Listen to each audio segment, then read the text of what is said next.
সর্বপ্রথমে আমি সকল সাধুগুরু বৈষ্ণবের রাঙ্গা শ্রীচরণ কমলে আমার সশ্রদ্ধ প্রণতি নিবেদন জানাই।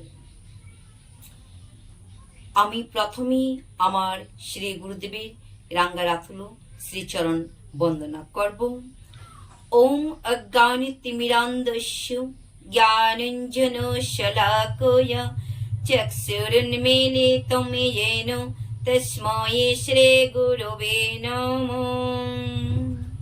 श्री चैतन्य मनोभीष्टं स्थापितं येन भूतले स्वयं रूपं कदा मह्यं ददाति सपदान्तिकम्। वन्देऽहं श्री गुरु श्री ज्योतिपादकमलं श्री गुरून् वैष्णवांश्च श्रीरूपं साग्रजातं सहगणे रघुनाथान्वितं तं सजीवं सदैतं सवधूतं परिजनसहितं श्रीकृष्ण चैतन्यदेवं श्रीराधाकृष्णोपादनो सहगण ललिता श्री विशाखान्वितांश्च। হে কৃষ্ণ করুণা সিন্ধু দীন বন্ধু জগৎ পতে গোপেশ গোপিকা কান্ত রাধা কান্ত নমস্তুতে। হে আমার প্রিয় কৃষ্ণ, তুমি করুণার সিন্ধু, তুমি দীনের বন্ধু, তুমি সমস্ত জগতের পতি, তুমি গোপীদের ঈশ্বর এবং শ্রীমতী রাধা রানীর প্রেমাস্পদ। আমি তোমার পাদপদ্মে আমার সশ্রদ্ধ প্রণতি নিবেদন করি। হরে কৃষ্ণ হরি বল।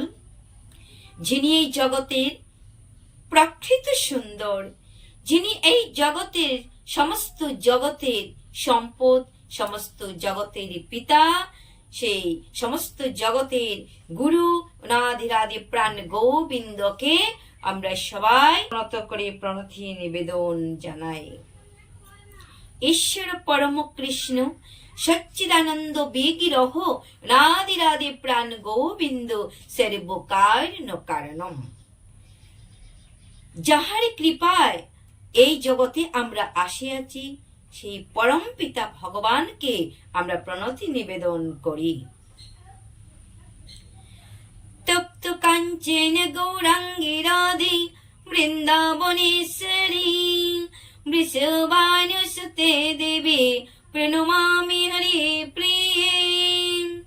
শ্রীমতী রাধারানী, যার অঙ্গ কান্তি তপ্ত কাঞ্চনের মতো, যিনি বৃন্দাবনের ঈশ্বরী রায় কিশোরী, যিনি মহারাজ বৃষভানুর দুহিতা এবং ভগবান শ্রীকৃষ্ণের প্রেয়সী, তার চরণ কমলে আমি আমার সশ্রদ্ধ প্রণতি নিবেদন করি।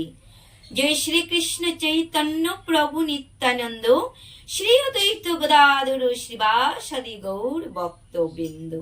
হরে কৃষ্ণ কৃষ্ণ কৃষ্ণ হরে হরে, হরে রাম রাম রাম হরে হরে। শ্রীমদ্ ভাগবত গীতার 10ম অধ্যায় বিভূতি যোগ। শ্রী ভগবান উবাচ ভো এব মহাবাহু শৃণু মে পরমং বচঃ যত্যহং প্রিয় মনায় বক্ষ্যামি হিতকাময়া। পরমেশ্বর ভগবান বললেন, হে মহাবীর, পুনরায় শ্রবণ করো। যেহেতু তুমি আমার প্রিয় পাত্র, তাই তোমার হিত কামনায় আমি পূর্বের থেকেও উৎকৃষ্ট তথ্য বলছি। এই 10ম অধ্যায়ে বিভূতি যুগে ভগবান শ্রীকৃষ্ণ অর্জুনকে বললেন, হে অর্জুন, যেহেতু পরমেশ্বর ভগবান বললেন যে হে মহাবীর, আমি তোমাকে পুনরায় আমি শ্রবণ করাইতেছি। হে তুমি আমার প্রিয় পাত্র, তুমি শ্রবণ করো। তোমার হিত কামনায়, তোমার উপকারের জন্য আমি পূর্বের শ্লোকের চাইতেও অধিকতর উৎকৃষ্ট তত্ত্ব আমি তোমাকে বলবো। তৎসঙ্গে যেহেতু ভগবান শ্রীকৃষ্ণ অর্জুনকে বলছেন আমরাও অর্জুনের সঙ্গে সঙ্গে ভগবানের উৎকৃষ্ট তত্ত্ব সম্পর্কে আমরাও জানার চেষ্টা করব। হরে কৃষ্ণ, হরি বল। ভগবান শব্দটির ব্যাখ্যা করে পরাশর মুনি বলেছেন, ব্যাসদেবের পিতা পরাশর মুনি বলছেন, যিনি সর্বতোভাবে সরৈশ্বর্যপূর্ণ, সর ঐশ্বর্যপূর্ণ, যার মধ্যে সমগ্র ঐশ্বর্য রয়েছেন, বীর্য, যশ, শ্রী, জ্ঞান ও বৈরাগ্য পূর্ণরূপে বিদ্যমান, তিনি পরমেশ্বর ভগবান। সরৈশ্বর্য বলতে এখানে বলা হয়েছে যার মধ্যে সমগ্র ঐশ্বর্য, বীর্য, যশ, শ্রী, জ্ঞান ও বৈরাগ্য পূর্ণরূপে বিদ্যমান, তিনি পরমেশ্বর ভগবান। শ্রীকৃষ্ণ যখন এই জগতে প্রকট ছিলেন, তখন তিনি তার সরৈশ্বর্যপূর্ণ রূপে প্রকাশ করেছিলেন। তাই পরাশর মুনির মতো মহর্ষিরা সকলেই তাকে পরমেশ্বর ভগবান বলে স্বীকার করেছেন। এখানে শ্রীকৃষ্ণ অর্জুনকে তার বিভূতি ও কার্যকলাপ সম্বন্ধে আরো ঘোরতর জ্ঞান প্রদান করেছেন, গভীরতম জ্ঞান প্রদান করেছেন। পূর্বে 7ম অধ্যায় থেকে শুরু করে ভগবান তার বিভিন্ন শক্তি এবং তাদের প্রতিক্রিয়ার কথা বিশদভাবে বর্ণনা করেছেন। এখানে এই অধ্যায়ে তিনি তার বিশেষ বিভূতির কথা অর্জুনকে শোনাচ্ছেন। পূর্ববর্তী অধ্যায়ে তিনি দৃঢ় ভক্তির প্রতিষ্ঠা কল্পে তার বিভিন্ন শক্তির কথা বিশ্লেষণ করে শুনিয়েছেন। এই অধ্যায়ে তিনি আবার অর্জুনকে তার বিবিধ প্রকাশ ও বিভূতির কথা শোনাচ্ছেন। পরমেশ্বর ভগবানের কথা যতই শ্রবণ করা যায়, পরমেশ্বর ভগবানের কথা আমরা যতই শ্রবণ করব, হৃদয়ঙ্গম করব, তাহলে কি হয়? ততই ভক্তি দৃঢ় হয়, ততই আমাদের ভক্তিটা দৃঢ় হয়, শক্ত হয়।